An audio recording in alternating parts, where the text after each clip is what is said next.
예, 비즈니스 애널리틱스 5주차 세 번째 강의 시작하도록 하겠습니다. 자, 인공신경망의 이론적인 원리에 대해서는 앞에 1강과 2강을 통해서 자세하게 설명을 드렸고요. 이제 소프트웨어를 통해서 한번 그 인공신경망을 실제로 이제 학습을 시키고 그 결과를 확인하는 과정을 한번 실습을 해보도록 하겠습니다. 실습에 사용한 소프트웨어는 뉴로쉘2라고 하는 소프트웨어이고요. 버전 4.2 버전이 되겠습니다. 이 소프트웨어는 굉장히 독특합니다. 제가 이 소프트웨어를 제일 처음 접했던 거는 제가 이제 카이스트에서 공부를 할 때 저 석사과정 시절에 처음 접하게 됐는데, 지금 요 캡처 보시면 아시겠지만 이게 굉장히 옛날에 캡처한 것 같죠. 예.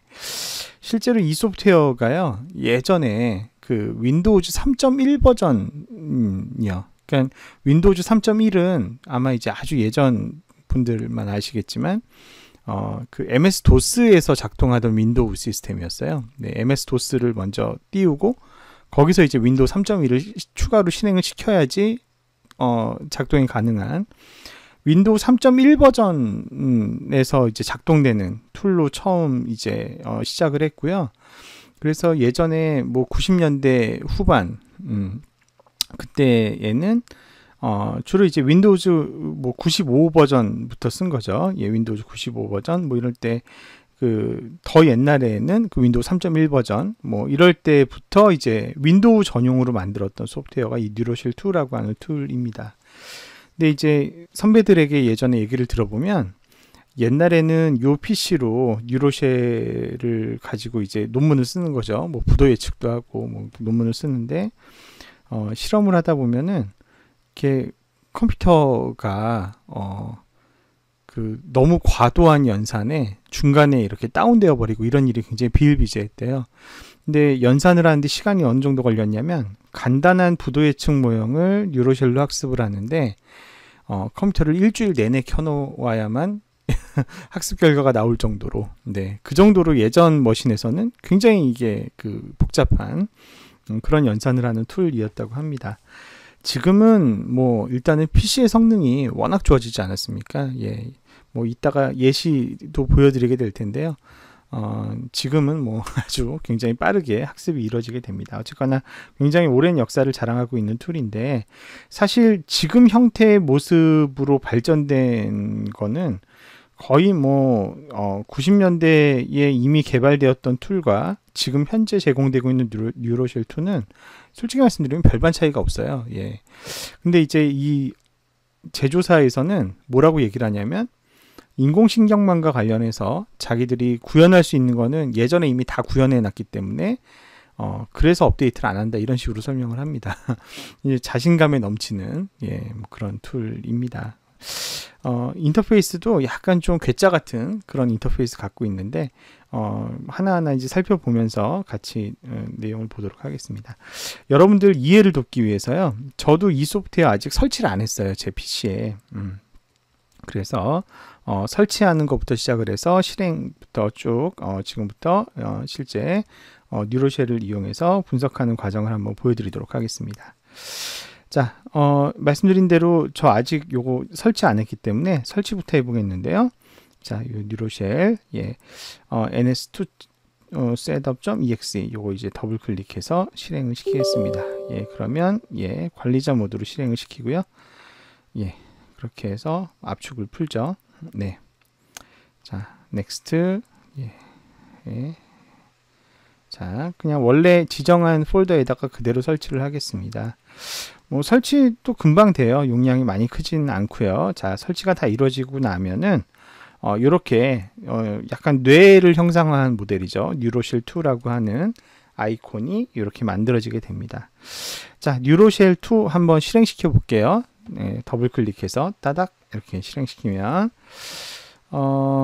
사실 제가 지금 이걸 새벽 시간에 촬영을 하고 있는데 새벽에 방에 혼자서 이 아이콘을 보면 사실 상당히 좀 공포스러운 감이 없지 않아 있습니다. 여러분들 보기에도 좀, 그죠?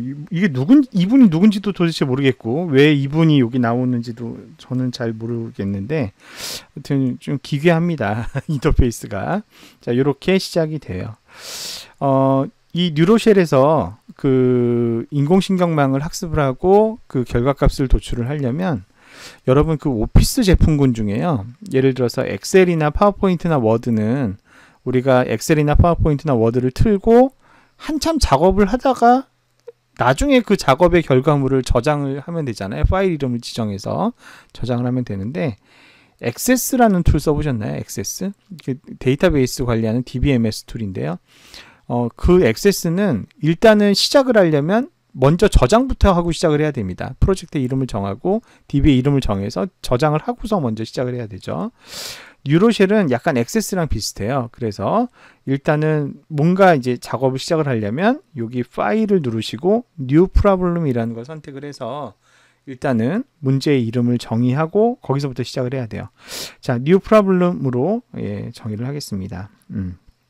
자, 어디에다 저장을 할까요? 저희 뭐 그냥 편하게 저는 바탕화면에다가 바탕화면에다가 뭐 그냥 저장을 하죠. 뭐 바탕화면에다가 자, 여기 파일 이름을 정하는데 우리 지금 실습 뭐 테스트로 하는 거니까 그냥 이렇게 테스트라고 이름을 정해 보겠습니다.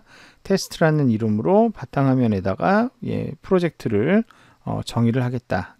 문제를 정의하겠다. 저장 이렇게 눌렀습니다. 자, 그러면 뭐 지금 이제 테스트라는 이름으로 이제부터 하나하나 시작을 할 거예요. 저장 위치는 바탕화면이고요. 여기 보시면은 크게 세 가지 선택 가능한 메뉴가 있습니다. 초보자를 위한 뉴럴 네트워크, 그 다음에 좀 고급 사용자를 위한 뉴럴 네트워크, 마지막으로 런타임 퍼실리티스가 있습니다. 런타임 퍼실리티는 제일 마지막에 다뤄드리도록 하고요. 사실은 여기 앞에 이제 강의 노트 보시면 제가 밑줄 친 것 중에 하나가 소스 코드 제너레이션에다가 굵은색으로 윗줄을 쳐놨는데 이 뉴로쉘의 가장 큰 장점 중에 하나입니다. 뉴로쉘의 가장 큰 장점 중에 하나는 신경망을 다 학습을 시키고 나면 그 학습된 모델을 C 언어나 아니면 비주얼 베이직이나 아니면은 일반 계산 산식으로 이거를 결과를 익스포트 할 수가 있어요. 소스 코드를 자동으로 생성해 줘요. 그래서 내가 신경망 학습한 결과를 다른데 어디에 이렇게 포팅할 때 다른 데 이렇게 옮겨가지고 이식시킬 때 그럴 때 굉장히 편리한 장점이 있습니다. 그때 쓰는 기능이 바로 요거예요. 런타임 퍼실리티스. 그래서 이건 이제 제일 마지막에 한번 써보고요. 우리는 초심자 아니면 이제 어드밴스드 해야 되는데 어떤 거 클릭하고 싶으세요? 라고 평소에 제가 수업 시간에 질문을 하면 대부분의 학생들이 저희 처음 배우는 거니까 비기너요 이렇게 얘기를 하는데 비기너 안 하고요. 저희 고급 하겠습니다. 사실 별반 차이가 없어요. 별반 차이가 없고 이 중에서도 우리가 모든 기능을 다 쓸 게 아니라 일부 한정된 기능들만 쓸 거기 때문에 우리 어드밴스드 하면 됩니다. 그런데 여기서 되게 재밌어요. 어드밴스드 하기 위해서 이제 클릭할 거 아니에요? 클릭을 딱 하면 이게 에러 메시지를 줍니다. 에러 메시지의 내용이 뭐냐면 아무데나 누르지 말고 아이콘을 조준해서 눌러라. 조준해서 누르고 아이콘의 기능을 실행할 거면 더블 클릭을 해라. 그 다음에 아이콘을 단지 선택할 거면 싱글 클릭을 해라. 잘 모르겠으면은 뭐 헬프에서 뭐 아이콘의 메뉴에 헬프를 얻으라고 돼 있나요? 뭐 이런 식으로. 한마디로 얘기하면 아이콘을 조준하지 않으면 실행 안 시켜주겠다는 얘기입니다. 아까도 얘기했지만 굉장히 괴짜 같은 소프트웨어가 되겠습니다. 자, 아이콘을 잘 조준해서 이렇게 더블 클릭 따닥 실행을 시키면 이제서야 이제 제대로 실행이 됩니다. 자, 요게 신경망을 구축하는 일련의 쭉 과정이에요. 그래서 제일 먼저 데이터를 인풋 받아오고요. 그 다음에 그 데이터가 잘 입력이 되어 있는지 확인을 하고, 그 다음에 이제 데이터들을 간단하게 이제 뭐 프리 네트워크로 간단하게 뭐 전처리도 하고 뭐 룰도 적용하는 건데 요거는 우리 따로 안 하겠습니다. 왜냐하면 우리는 엑셀에서 이미 데이터가 다 전처리된 거를 가정하고 네트워크 넣는 거기 때문에 요거는 그냥 전체적으로 스킵할 예정입니다. 자, 그 다음에 이제 여기 네트워크를 구축하고 네트워크를 적용하고 나머지 건도 사실은 안 볼 거예요. 나머지 것도 뭐 특별히 볼 거 없이 우리는 결과만 확인하면 되는 그런 형태가 되겠는데요. 자, 제일 먼저 파일 인풋부터 해보도록 하겠습니다. 자, 아이콘을 조준해서 실행하려면 더블 클릭하라는 거 주의하세요. 자, 더블 클릭 따닥. 그러면 네가 입력받고자 하는 데이터가 어떤 거니? 라고 하면서 ASCII 파일이니 아니면은 바이너리 파일이니 뭐 아니면은 뭐 스프레드시트 파일이니 보통 우리는 엑셀 많이 쓰니까 스프레드시트를 쓰고 싶잖아요. 예, 그런데 이 소프트웨어가 되게 옛날 소프트웨어입니다. 지금 우리가 쓰는 오피스는 뭐 최신 버전 2019 버전까지 나왔잖아요. 최신의 엑셀 파일을 이 프로그램이 제대로 인식할 수가 없습니다. 그래서 여러 선택의 여지가 있는 것처럼 보이지만 다 무시하시고 우리는 ASCII 파일, 이 ASCII 파일이라는 게 결국 텍스트를 인식하겠다는 얘기예요. CSV나 탭으로 구분된 텍스트 파일을 우리 사용한다는 얘기가 되겠습니다. 제가 이제 준비한 실습용 데이터 파일이 여기 WK05에 열어보시면 PMO_final.txt가 있습니다. 이거 더블 클릭으로 실행을 시켜보면 자, 이렇게 생겼는데요. 자, 보시면은 여기 이제 입력 변수들, 자, 여기 있는 이제 X들은 지난번에 우리 로지스틱 회귀 모형에서 그 앞으로 전진으로 선택되었던 그걸 통해서 최종 유의한 걸로 밝혀진 선택된 변수들만 이렇게 추린 거예요. 예, 똑같이 그렇게 추렸고 그 다음에 이제 PG01은 그 상품군 1을 구매할지 말지를 예측하는 겁니다. 1 또는 0.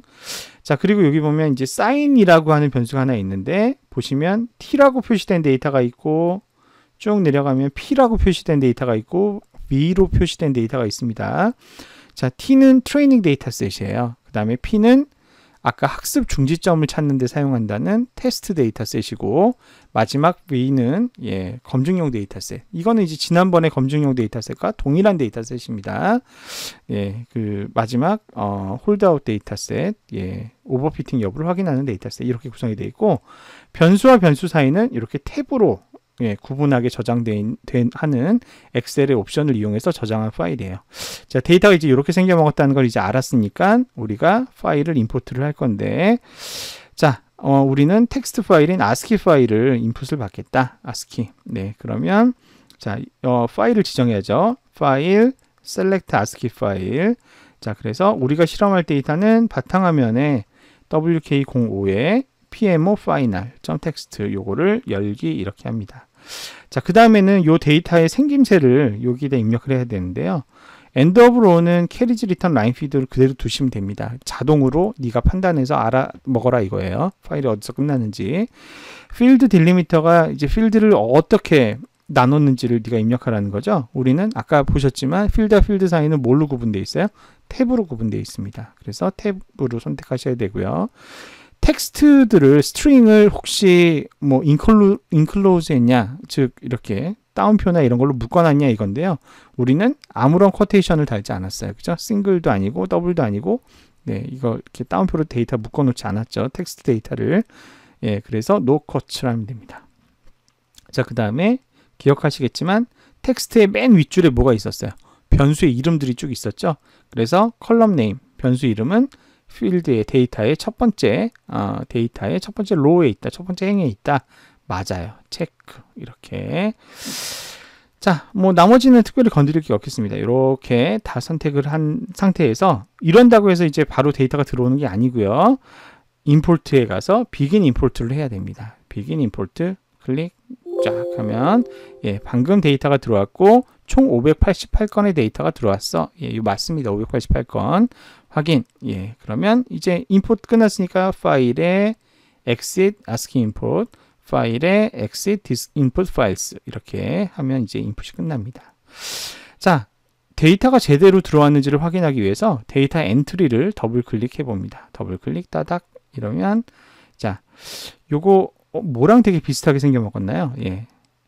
우리 쓰는 엑셀하고 비슷하게 생겼죠. 그죠? 1, 2, 3, 4, 5, 6, 7, 8 써있고 A, B, C, D 이렇게 있는 게 완전 엑셀하고 똑같이 생겼는데요. 이 프로그램의 이름은 데이터 그리드라는 소프트웨어예요. 이 뉴로쉘 안에 탑재되어 있는 엑셀과 같은 스프레드시트 같은 툴입니다. 자, 요게 이제 데이터를 보여주는 거예요. 네 데이터를 내가 이렇게 읽어왔어. 이거 맞게 읽은 거 맞니? 이렇게 이제 보는데 보면은 PG01이 1 또는 0 이런 식으로 쭉 데이터 나와 있고 입력 변수들 쭉 이렇게 0에서 1 사이로 민맥스 노멀라이즈 되어 있는 거 쭉 볼 수 있고 사인 데이터에 TPV 다 들어와 있는 거 볼 수 있고 대략 이렇게 전체적인 데이터를 확인합니다. 맞게 들어왔죠. 예, 문제가 없습니다. 자, 맞게 들어왔다 확인이 됐으면 파일에 exit, 예, 이것도 이제 데이터 확인했습니다.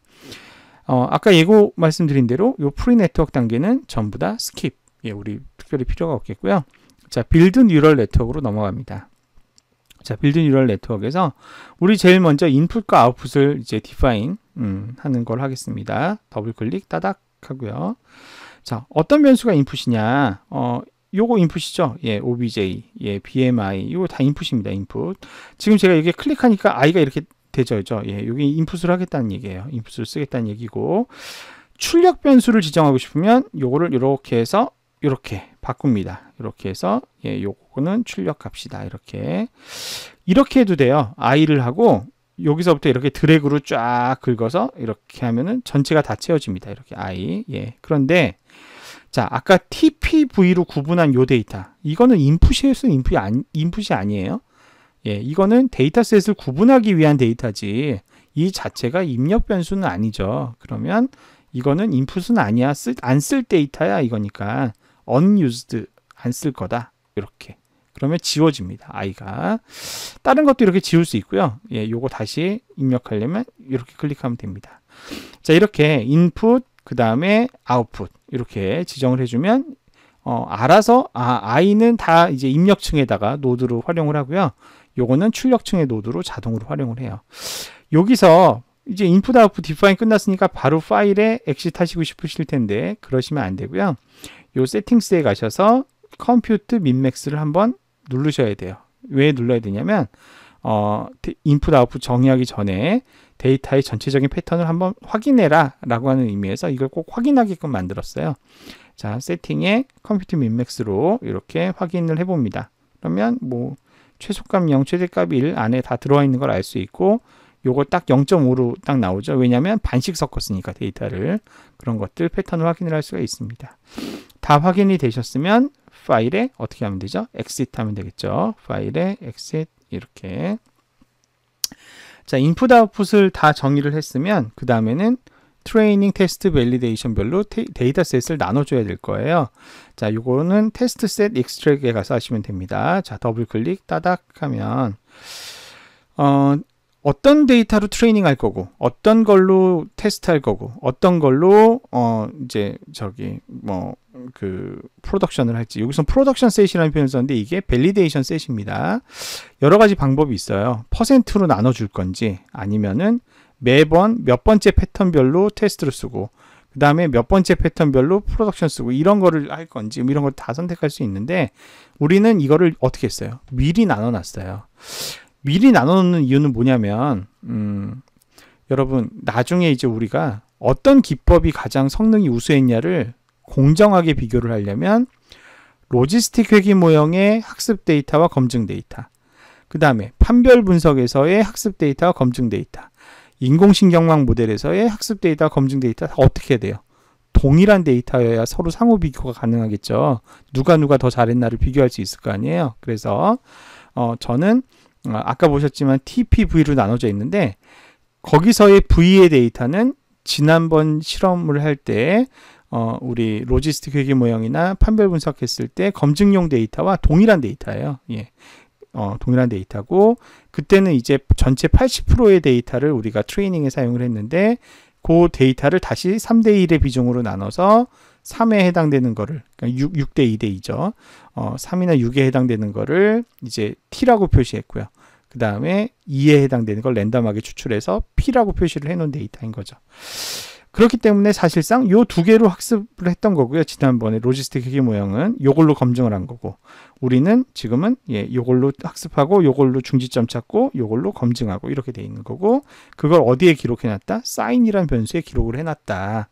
그래서 이제 이걸로 우리는 나누면 됩니다. 미리 나눠놓은 게 있는 거죠. 로 마커가 있는 겁니다. 그래서 사인 변수에 있는 값을 기준으로 TPV로 나눠라. extract, begin extraction 이렇게 해보면 아까 보셨지만 총 588건의 데이터였어요. 근데 그 중에 118건이 지난번에 밸리데이션이었는데, 그리고 나머지 470건이 학습용 데이터였죠. 지난번 그 통계 실험할 때는. 근데 그 470건을 다시 이렇게 두 개로 쪼갠 거예요. 352건과 118건으로 다시 쪼개서 6대 2대 2의 비중이 되게끔 얼추 이렇게 맞춘 것이죠. 네, 그래서 352건으로 학습하고 요걸로 중지점 찾고 요걸로 검증하겠다. 이렇게 모델을 만든 겁니다. 자, 이거 제가 수업 시간에 설명한 거에 부합되지 않죠. 어디에 부합되지 않죠? 데이터셋이 너무 어때요? 네, 적어요. 그래서 이따 보시겠지만 신경망에서 아주 성과가 막 괄목할 만큼 좋아지진 않습니다. 이 케이스의 경우에는 상당 부분은 데이터셋에 좀 이 규모가 작은 거에도 일부 기인한다. 이렇게 이해해 주시면 되겠습니다. 자, 이렇게 해서 extract까지 끝났죠. 그러면 파일에 exit extract. 그러면 이제 데이터셋 구분까지 끝났어요. 자, 이번에 이제 신경망의 망설계에 들어가야 됩니다. 디자인을 더블 클릭 따닥. 그러면 얘가 아예 친절하게 안내줘요. 제일 처음에는 구조를 설계하고 그 다음에는 학습 중지 조건을 설정해라. 이렇게 나옵니다. 자, 구조부터 가겠습니다. 더블 클릭 따닥 하면 너를 위해서 기본적인 워드넷 백프로포게이션 아키텍처를 준비해 놨어. 이렇게 했는데 그거는 이제 얘의 추천 모델이 되겠고요. 저희는 여기 보시면 이제 여러 가지 스탠다드 넷도 있고요. 그 다음에 뭐 히든 히든 슬랩이라고 하는 게 레이어입니다. 여러 개가 있는 뭐 워드넷도 있고요. 그 다음에 뭐 일반적인 리그레션 넷도 있고요. 뭐 언슈퍼바이즈드 코어넷이라고 하는 요거는 나중에 우리 그 솜이라고 하는 클러스터링 기법을 배울 거예요. 그 군집화 기법 그때 쓰는 거예요. 지금 아니고. 그 다음에 뭐 이런 뭐 복잡하게 생긴 네트워크도 있는데 우리는 가장 일반적인 지금 뭐 샘플 수도 많지 않고 가장 일반적인 그 중에서도 은닉층의 개수가 몇 개? 그냥 한 개만. 그게 뭐냐면 제일 앞에 있는 요거예요. 요거. 입력층, 출력층, 가운데 은닉층 딱 하나 있죠. 얘는 은닉층이 두 개고 얘는 세 개인데 그냥 우리는 하나만 있는 걸로 하겠다. 이렇게 하는 겁니다. 자, 요걸 이제 선택해서 이거에 대한 어떤 세부 설정을 하려면 요거를 더블 클릭하시면 돼요. 더블 클릭 따닥 하면 이렇게 됩니다. 자, 슬랩 1은 무슨 레이어? 인풋 레이어겠죠. 인풋 레이어. 입력층. 자, 입력층의 노드의 개수는 뭐예요? 아까 제가 입력 변수 개수 몇 개 지정했어요? 8개 잡았거든요. i를 8개 만들었단 말이에요. 그래서 자동으로 8이 잡힌 겁니다. 그죠? 그렇게 해서 이제 값이 들어오고, 그런데 여기 보면, 러닝 레이트, 모멘텀, 이니셜 웨이트 이런 게 있네요. 자, 러닝 레이트는 뭐, 지난 앞에 강의에서 잠깐 설명했어요. 학습률이라고 하는 개념인데, 오차가 발생했을 때 그 오차를 풀로 반영하는 게 아니라 오차를 풀로 반영해서 웨이트를 업데이트 하다가는 미친 사람 널뛰듯이 왔다 갔다 변하다 보면 빨리 수렴이 안 돼. 학습이 빨리 안 될 수가 있다 그랬죠. 그래서 요거를 적당한 비율만 오차의 적당한 비율만 하는데 보통 10% 준다 이랬습니다. 그게 러닝 레이트예요. 모멘텀은 어떤 거냐면 자, 러닝 레이트를 줘서 학습을 하는데 봤더니 가중치를 줄이는 방향으로 학습이 돼야 돼요. 그래서 가중치를 줄였어요. 그러고선 두 번째 데이터를 넣어가지고 막 돌려봤더니 이번에도 가중치를 좀 줄이는 방향으로 학습해야 돼요. 그래서 또 가중치를 또 줄였어요. 또 학습을 했더니 또 가중치를 줄이라 그래요. 그 얘기는 무슨 얘기예요? 지금 가중치가 너무 크다는 얘기죠. 더 빨리빨리 줄일 필요가 있는 거죠. 이렇게 학습을 하는 과정에서 같은 방향의 시그널이 계속 올 때 그거를 가속화해서 가중치를 조정하는 지수가 모멘텀 레이트예요. 이것도 얼마를 해야 되냐? 정답이 없어요. 정답이 없는데 이것도 역시 보통은 10% 정도 0.1의 값을 줍니다. 우리도 건드리지 않겠습니다. 0.1, 0.1 이렇게 두도록 하고요. 초기 가중치 말씀드렸지만 이거는 뭐 정답이 없다 그랬죠. 이거는 0.3으로 그냥 초기화되어 있는 겁니다. 자, 슬랩 3는 뭐예요? 출력층의 노드입니다. 우리는 출력층의 노드가 뭐에서 뭐 사이를 해야 돼요? 확률 값으로 나와야 되니까 0에서 1 사이 로지스틱 값으로 나와야 되겠죠. 그래서 이때의 활성 함수는 로지스틱 함수를 꼈습니다. 그렇게 돼 있고 자, 그 다음에 요거 클릭해 볼게요. 슬랩 2. 요게 이제 신경망의 성과를 좌지우지한다는 무슨 레이어? 은닉층, 히든 레이어가 되겠습니다. 히든 레이어. 자, 히든 레이어는 일단 뭐부터 정해야 되냐? 요게 이제 확정되어 있지 않아요. 히든 레이어 안에다가 뉴런을 몇 개를 집어넣을지 확정되어 있지 않은데 자, 지금 보시면 입력층의 노드는 몇 개죠? 8개죠. 출력층의 노드는 1개입니다. 자, 그럴 때 우리 강의 노트 잠깐 볼까요? 지금 강의 노트 쭉 따라서 설명하고 있는데 이 강의 노트에 보시면 슬랩2 은닉층의 노드를 몇 개로 설정하라고 되어 있냐면 2분의 1 n에서 2n 사이 정도로 설정하면 좋다 이렇게 되어 있습니다.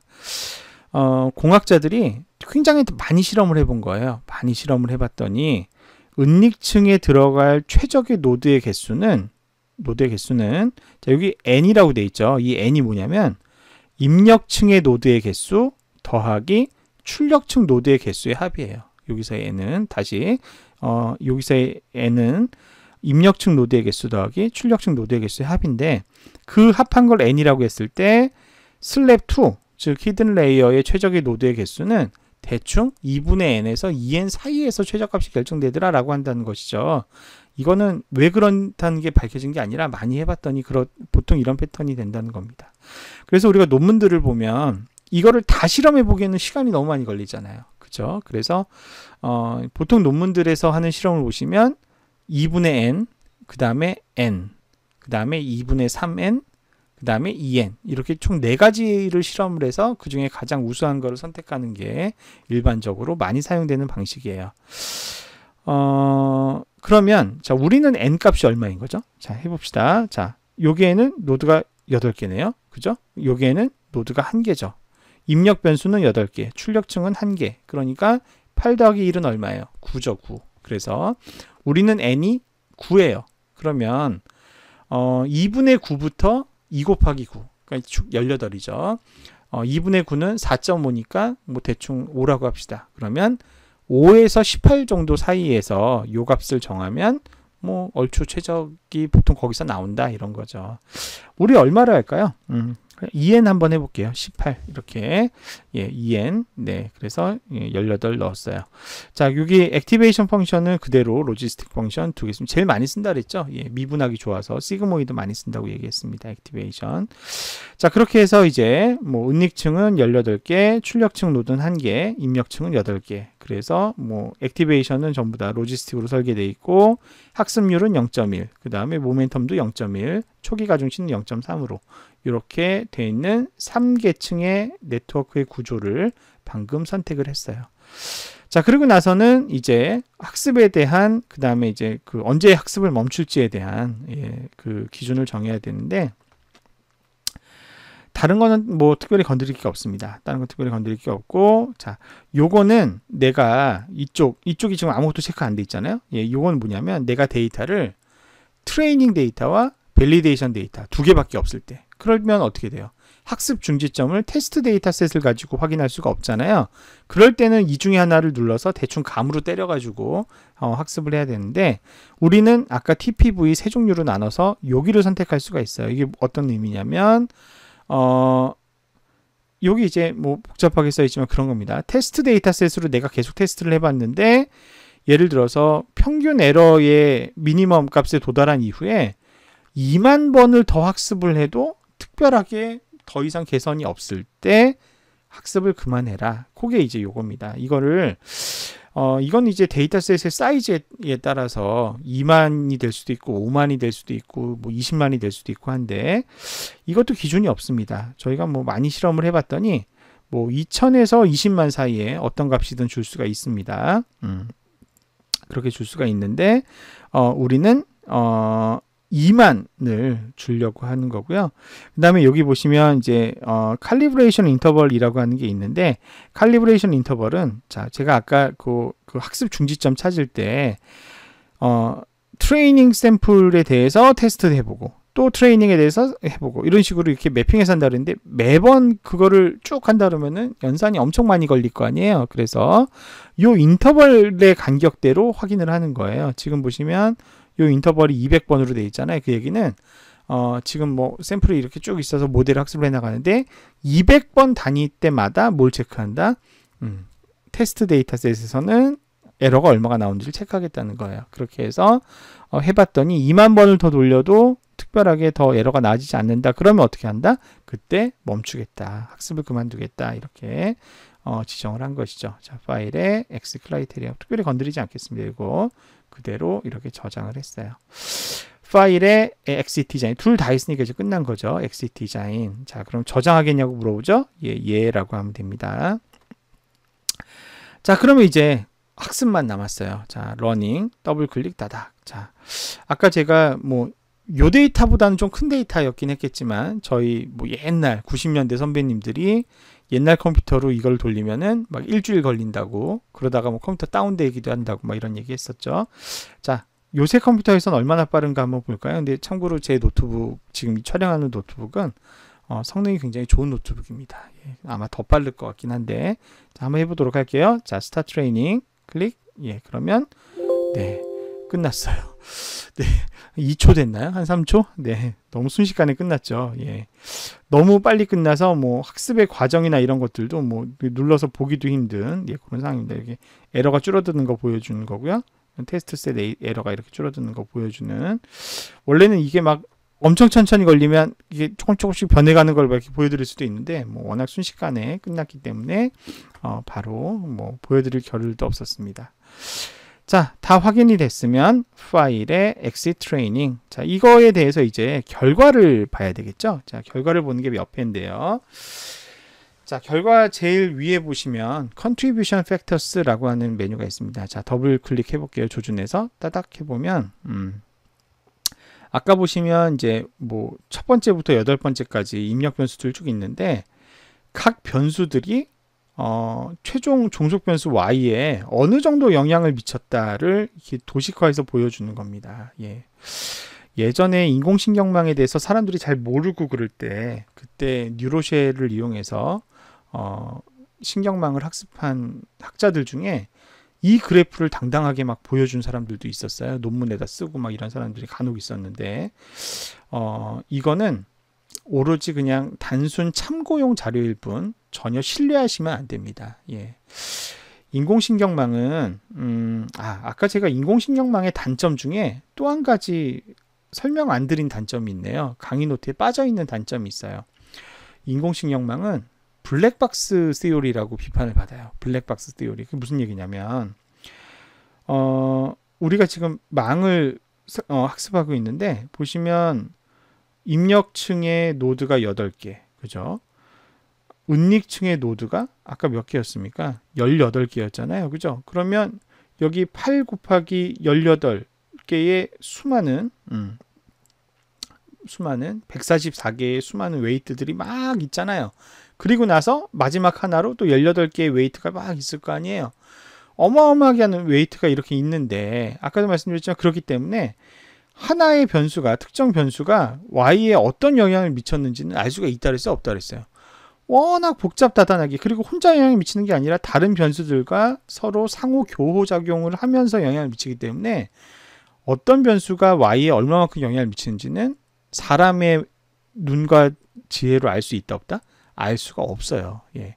신경망에 있는 숫자들은 사람이 해석이 가능한 숫자들이 아니라는 겁니다. 예. 그래서 어차피 봐도 모른다, 이거 이렇게 학습 결과 나왔어요 해도 얘가 왜 이렇게 학습을 했지, 이걸 우리 사람은 해석할 수 있어요 없어요? 없어요. 그래서 뭐라고 비판받냐, 블랙박스 시오리라고 비판을 받는 거예요. 안에 왜를 설명하지 못해요. 왜 y가 이렇게 나왔나요? x 이것 때문에 그랬나요? 그럴 수도 있고 아닐 수도 있는 거죠. 왜냐하면 다른 x들의 값과 막 복잡하게 얽혀가지고 y가 나온 거니까. 그렇기 때문에 그런 신경망의 특징을 우리가 잘 이해한다면 이거는 전혀 어이없는 그래프예요. 예. 논리적인 근거가 없습니다. 이거 어떻게 산출하는 걸로 추정되냐면, 다른 변수들은 가만히 있다고 가정했을 때 첫 번째 변수가 요만큼 영향을 준다. 다른 변수들은 가만히 있다고 쳤을 때 2번 변수 요만큼 준다. 이거의 값일 거예요. 그런데 그거는 애초부터 전제가 말이 안 되는 거죠. 왜냐하면 신경망은 다른 애들이 가만히 있지 않거든요. 같이 막 이렇게 상호작용을 일으켜서 영향 주기 때문에 요거는 오로지 그냥 단순하게 재미로 일종의 참고만 하실 뿐 전혀 학술적 뭐 실무적 의미는 없는 변수들이다. 일단 그렇게 이제 이해를 하시고요. 하지만 그냥 단순하게 한번 확인을 해봤고, 자, 실제 이제 예측 결과는 그래서 신경망은 몇 %를 맞추는데 얼마나 정확한데 이걸 이제 우리가 알아야 되잖아요. 자, 그거는 여기 나와 있는 apply to file 여기서 확인을 해야 됩니다. 자, 여기에 가시면 그래서 이제 신경망이 최종적으로 어떻게 예측하는지를 확인해야 되는데, 런에 가셔서 스타트 프로세싱 클릭 이렇게 하면 이제 결과가 나온 거예요. 여기 보면 확장자 뭐뭐뭐.out이라는 파일이 있는데 요게 결과를 담고 있는 파일입니다. 자, 그런데 이게 문제가 있어요. 좀 여기서부터 좀 어려운 문제가 있습니다. 자, 어떤 문제가 있냐? 이 out 파일이 스프레드시트 파일이에요. 엑셀 같은 스프레드시트 파일인데 이 프로그램이 되게 옛날 프로그램이라 그랬잖아요. 그래서 아마 진짜 이제 옛날 분들만 아실 거예요. 예전에, 아주 예전에, 제가 예전에 학창 시절에 있던 사람들이 엑셀이라는 걸 잘 안 쓸 때, 그때 로터스 1, 2, 3라고 하는 아주 옛날 고리짝에 오래된 스프레드시트가 있었는데 이 아웃 파일이 그 양식에 맞춰져 있어요. 로터스 1, 2, 3. 근데 이 로터스 1, 2, 3가 워낙 옛날 파일이다 보니까 마이크로소프트도 엑셀에서 지원하길 포기했어요. 이제는. 그래서 엑셀에서 이 아웃 파일을 열어보지를 못해요. 안 열려요. 그러니까 그 로터스 1, 2, 3의 확장자가 WK1인데 원래 이게 이제 WK1 양식으로 저장이 돼 있는 건데 그거를 엑셀에서 바로 못 열어버린다는 거예요. 그러면 이거 이제 어떻게 열어야 되냐 이거죠. 자, 지금부터 제가 하는 방법을 잘 보시고 따라 하셔야 됩니다. 자, 어떻게 이거를 열어야 되느냐? 파일에 가시면 뷰 아웃풋 파일이란 메뉴가 있어요. 여기 그죠? 뷰 아웃풋 파일을 보겠다 이런 뜻이죠. 자, 요거 클릭해 볼게요. 클릭.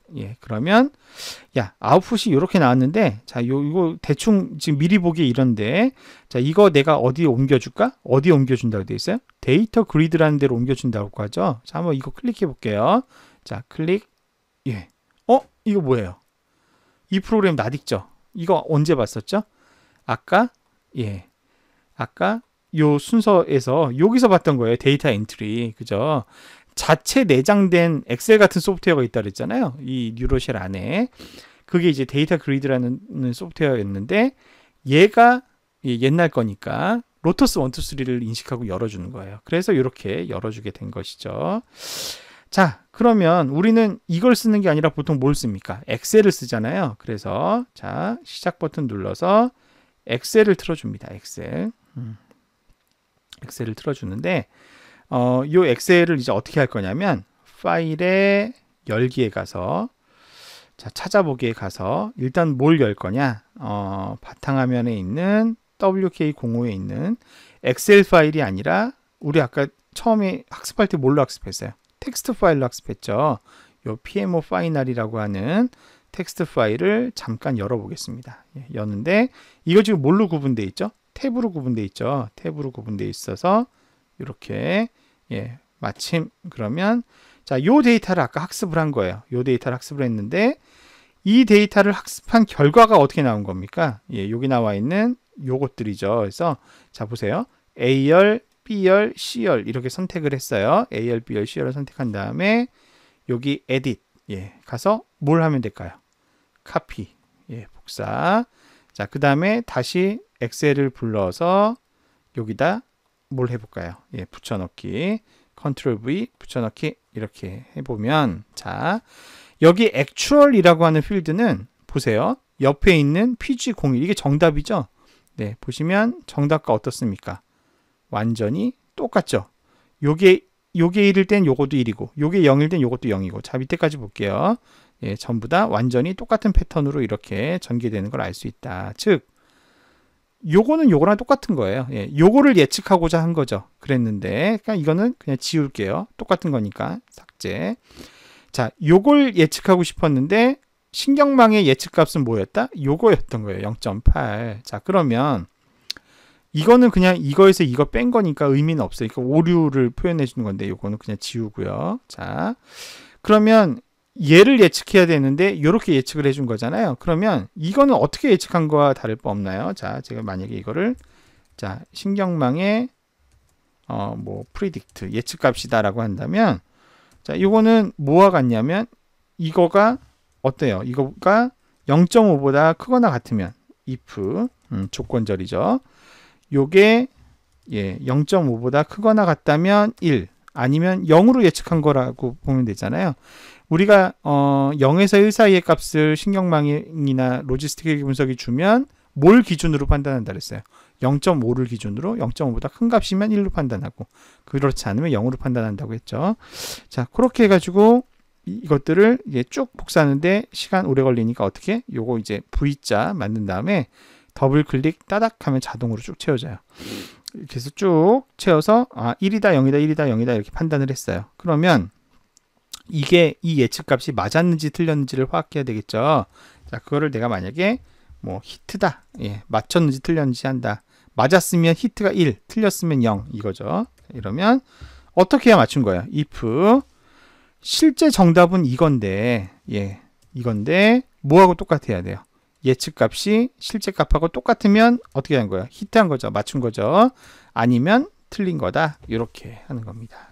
그래서 요거랑 이거를 0.5 기준으로 결정한 요거랑 서로 같으면 1 히트한 거고 아니다 그러면 넌 히트한 거고 0이고 이렇게 엔터 이렇게 해서 요거를 다닥 이렇게 하면은 되는 거죠. 그러면 지금 요 앞에 T는 뭐예요? 트레이닝 데이터셋. P는 뭐예요? 테스트 데이터셋. V는 뭐죠? 밸리데이션 데이터셋 이렇게 돼 있죠.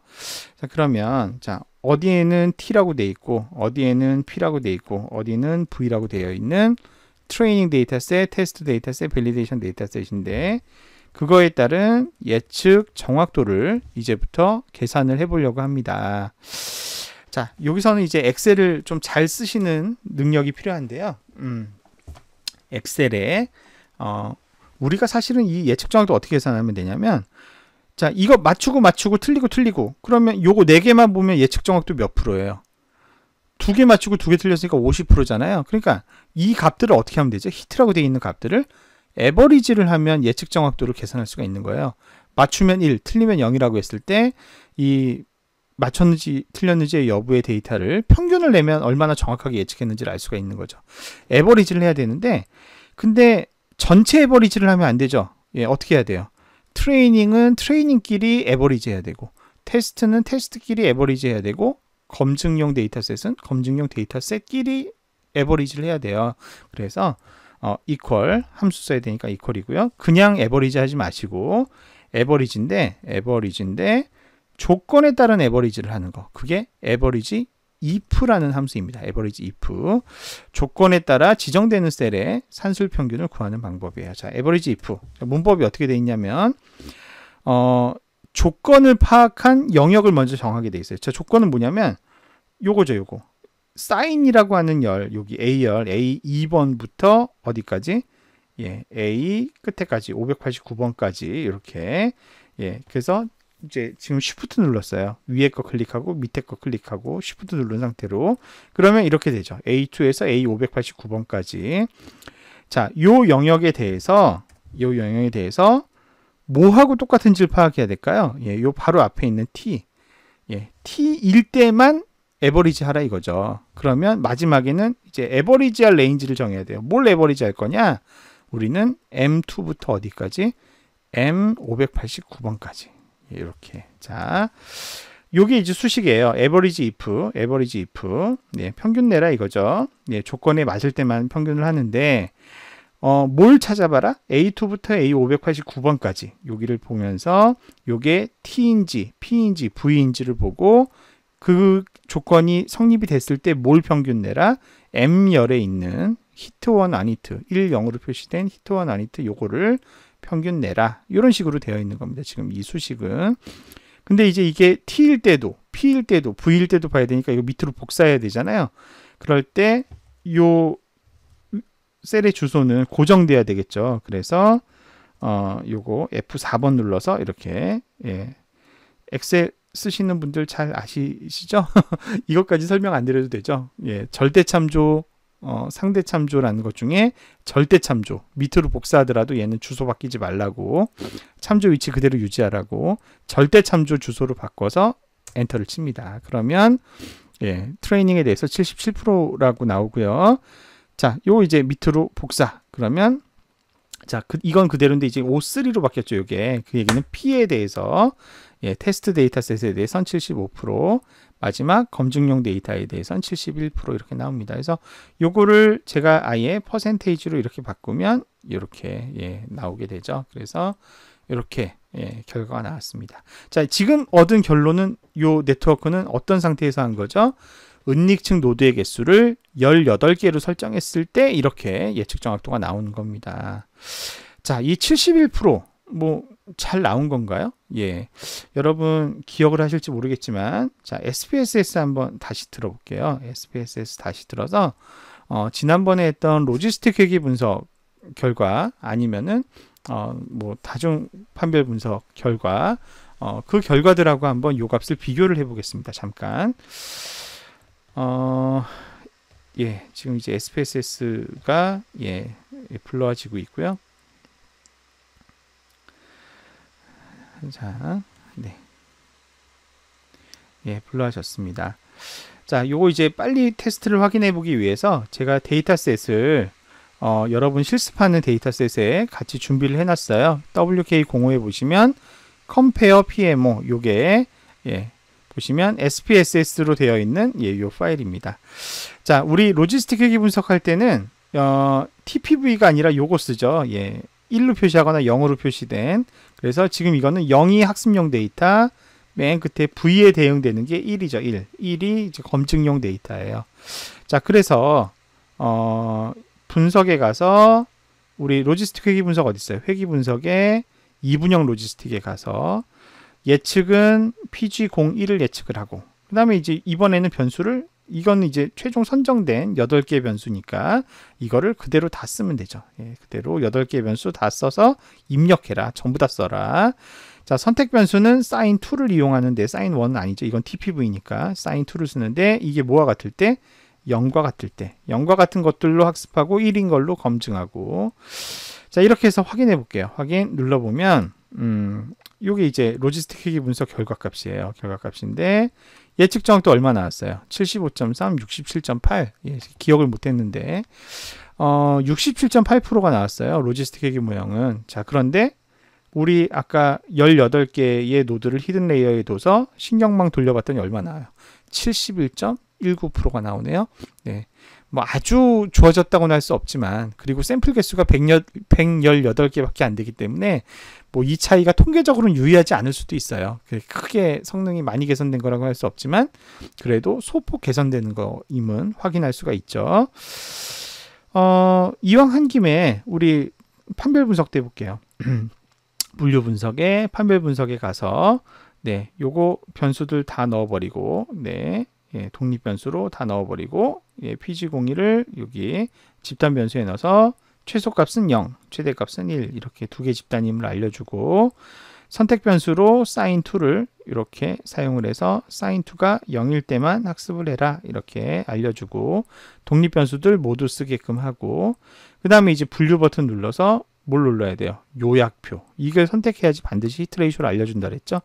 요걸 선택을 해서 계속 누르고 확인 눌러보면 자, 이번에 판별 분석의 결과가 나왔는데 판별 분석의 결과도 역시 비슷할 겁니다.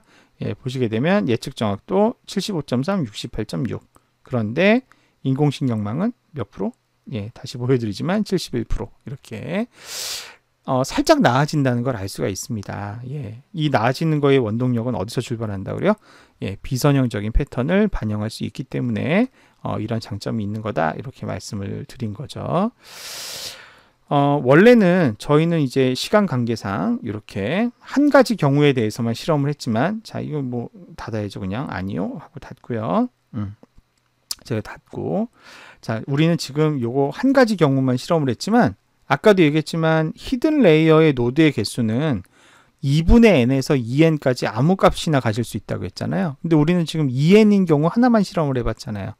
원래는 2분의 n에 해당되는 5개 넣어서도 해봐야 되고, n에 해당되는 9개 넣어서도 해봐야 되고, 2분의 3n에 해당되는 14개 넣어서도 해봐야 되고, 18개 해봐야 되고, 시간이 많으면은 그 안에 있는 숫자들 다 넣어봐서 가장 적합한 개수가 얼마인지 이런 것들을 계속 실험을 반복해서 해야 돼요. 여기 다시 디자인에 들어가서 파라미터 들어가서 여기 들어가서 아까는 18개인데 이번엔 9개를 해볼까, 이런 식으로 다시 저장하고 받고, 이거를 계속해서 반복을 해가면서 그때마다 요 이제 엑셀 파일 붙여넣기 하셔가지고 결과를 확인을 하셔서 어떤 때 가장 좋은 결과가 나오는지 이렇게 확인해 보시는 과정을 원래는 반복하셔야 된다. 예. 하지만 뭐 한 4가지 정도 2분의 n, 그 다음에 2분의 3n, 2n 이렇게 4가지 정도는 실험을 하시는 게 바람직하다라는 거고요. 자, 이렇게 해서 한번 모델이 구축이 되고 나면 지금 가장 마지막에 구축한 모델이 얘 메모리 속에 있는 거예요. 자, 그 결과값을 내가 모델로 출력하고 싶다라고 하면 아까 말씀드렸지만 여기 있는 런타임 퍼실리티를 쓰는 겁니다. 런타임 퍼실리티 아이콘을 조준해서 더블 클릭을 따닥 하게 되면 이렇게 나오게 되는데요.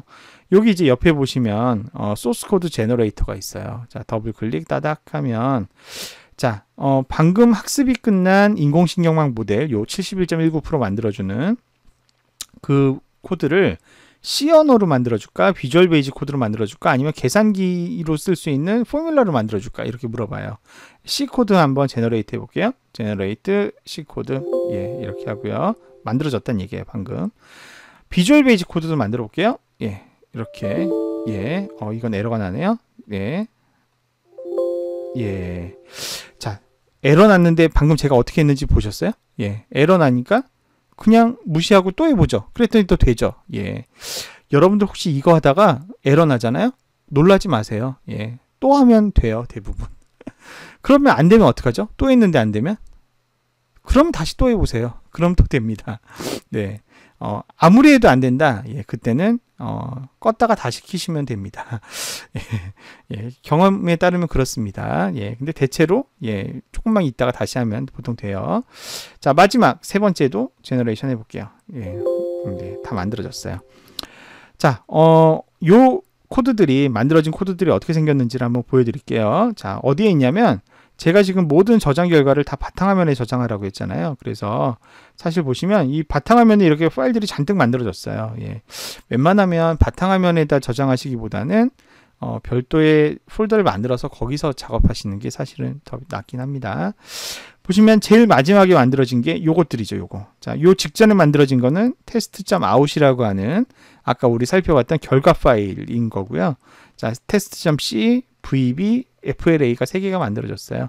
자, C부터 우리가 텍스트 에디터를 한번 열어보면 자, 예. 자, 이렇게 C 코드가 만들어졌어요. C 코드가. 그래서 여기 inArray 0은 obj라고 하는 입력값, inArray 0는 inArray 1은 BMI 값, inArray 2는 len_per 값 이런 식으로 값을 주면 자기들이 이렇게 예, 바꿔서 인풋으로 넣어서 자, 요게 뭐예요, 요게 학습 결과 만들어진 웨이트들이에요. 웨이트들. 예. 그리고 맨 마지막에 어떻게 해요? 이렇게 익스포넨셜. 이거는 뭐죠? 액티베이션 펑션. 그죠? 시그모이드. 제일 처음에 0이 아니라 요 값으로 시작하죠. 이게 뭐예요? 바이어스예요. 바이어스. 예. 지금 이 안에는 바이어스가 들어가 있던 거였어요. 예. 요것도 이제 바이어스죠. 바이어스에 각각의 가중치들 쫙 나오고 변환하고 바이어스에 웨이트들 쫙 들어가고 변환하고 자, 이렇게 이제 히든 레이어에 우리가 몇 개를 넣었었죠? 처음에 20개 넣었나? 네. 그러면 이제 이 피처 2가 굉장히 많아야 되는 거죠. 20개가 나와야 되는 거죠. 20개가 쭉 나오다가 맨 마지막 20개가 아니라 18개죠. 헷갈렸어요. 0부터 17까지 18개 쭉 나오고 이제 맨 마지막에는 그 18개를 다 종합해서 바이어스 포함해서 최종 결과값 만들면 걔 이제 마지막으로 로지스틱 변환해서 결과값을 만들면 그 결과값이 지금 만든 값인 거죠. 자, 요건 이제 C 언어로 익스포트가 된 거고요. 자, 비주얼 베이직으로 만든 코드는 비주얼 베이직 문법에 맞게 이렇게. 근데 이제 워낙 이게 다들 수식이기 때문에 프로그래밍 언어에 따라서 그렇게 크게 많이 변하진 않아요. 보시는 것처럼. 예, 이거 뭐 C가 됐든 뭐가 됐든 금세 이해해서 다른 언어로 여러분들 변환하시는 것도 크게 어렵지 않으시고요. 마지막으로 계산기에 맞게 이렇게 값이 나옵니다. 그래서 요거를 이제 우리가 활용을 한다면 이걸 가지고 앱 개발에 써먹을 수도 있고 이걸 가지고 뭐 어떤 서비스에 탑재를 시킬 수도 있고 실제로 이제 저희가 예전에 대학원 시절에 신용평가 모델을 개발을 할 때는 이렇게 이제 결과값을 주면 IT 업체에서 이거를 이제 신용평가 시스템에 실제로 탑재를 시켜서 신용평가에 활용하는 그런 형태로 작업이 이루어지기도 했습니다. 자, 이렇게 해서 우리가 뉴로쉘 사용법을 쭉 살펴봤습니다. 자, 이거 정말 좋은가? 인데요. 제가 아까 말씀드렸잖아요. 우리 그 신용평가 모델 납품할 때 실제로 이 뉴로쉘 코드를 납품했다고. 요게 이제 그 사례예요. 요거는 이제 지금 보시는 요 사례는 모 은행에 우리가 납품했던 신용평가 모델의 실제 소스 코드를 보여드리고 있는데, 입력 노드, 은닉 노드, 아까 보셨던 거랑 구조가 똑같죠. 출력 노드 이렇게 해서 하는 걸로 납품을 했고요. 비교를 해보면 로짓의 전체적인 예측 성과가 중공업의 경우에 70.48%인데 신경망으로 해보면은 74%가 나오고, 경공업에서 71% 나왔는데 신경망에선 75%가 나오고, 도소매 서비스는 68%가 나왔는데 신경망에선 73%가 나오고, 건설업에서는 70% 나왔는데 여긴 뭐 많이 개선은 안 됐네요. 예, 조금 이렇게 개선이 되고, 이런 식으로 대부분의 업종에서 신경망이 정확도는 살짝 좀 더 좋아지는, 예, 한 3-4%. 우리가 딱 그런 결과가 나온 거죠. 지금 보시면 로짓이나 판별 분석보다 한 3-4% 정도 이렇게. 근데 이제 뭐 앞에서도 말씀드렸지만 이 3-4%라고 하는 차이가 큰 차이가 아닐 수도 있지만 부도 예측 문제에 있어서는 그 3-4%가 기업의 수익에, 금융기관의 수익에 크게 영향을 미칠 수도 있습니다. 그래서 이런 우수한 예측 정확도 때문에 신경망을 많이 쓴다, 이렇게 이해할 수가 있겠습니다. 자, 이렇게 해서 드디어 신경망에 대해서 쭉 공부를 했습니다. 자, 오늘 우리 지금 이 3강에서 다룬 뉴로쉘 툴이요, 그 강의만 들어보면 그냥 쭉 이렇게 클릭하면 되겠다 싶으실 텐데, 여러분 직접 한번 해보신다고 하면 또 얘기가 달라질 거예요. 이 중간중간에 어떤 값을 설정해야 되는지 헷갈릴 수 있고, 그래서 역시 마찬가지, 우리 다른 수업도 마찬가지지만 직접 해보시는 것만큼 중요한 게 없습니다. 자, 그래서 여러분들이 지난번에 전처리한 데이터를 그대로 다시 적용을 하셔서 뉴로쉘로 예측 모델을 만드셔도 되고요. 지난번 과제 때 제가 전처리를 완벽하게 못한 학생들은 요 데이터로 숙제해 오세요 라고 뱅크럽시 데이터 하나 드렸잖아요. 그 데이터를 가지고 뉴로쉘로 결과를 보셔도 됩니다. 가급적이면 여러분이 직접 전처리한 데이터, 첫 번째 숙제한 데이터, 그 데이터에 적용을 하시면 더 좋겠고요. 그래서 뉴로쉘을 이용을 해서 부도 예측 모형을 인공신경망으로 학습을 시키시고 그 결과를 분석하는 내용을 과제로 제출을 하시는 게 이번 세 번째 과제가 되겠습니다. 자, 이번 주에 강의도 이렇게 동영상 강의를 모두 잘 마무리하게 된 것 같습니다. 예, 마지막 세 번째 강의까지, 긴 실습 강의까지 함께 하시느라 수고 많으셨고요. 저는 신경망 강의를 여기서 마무리하도록 하겠습니다. 다음 주에 또 다른 분리예측 기법을 가지고 여러분들 인사드리도록 할게요. 예, 한 주 또 좋은 시간 보내시고요. 예, 수고 많으셨습니다. 감사합니다.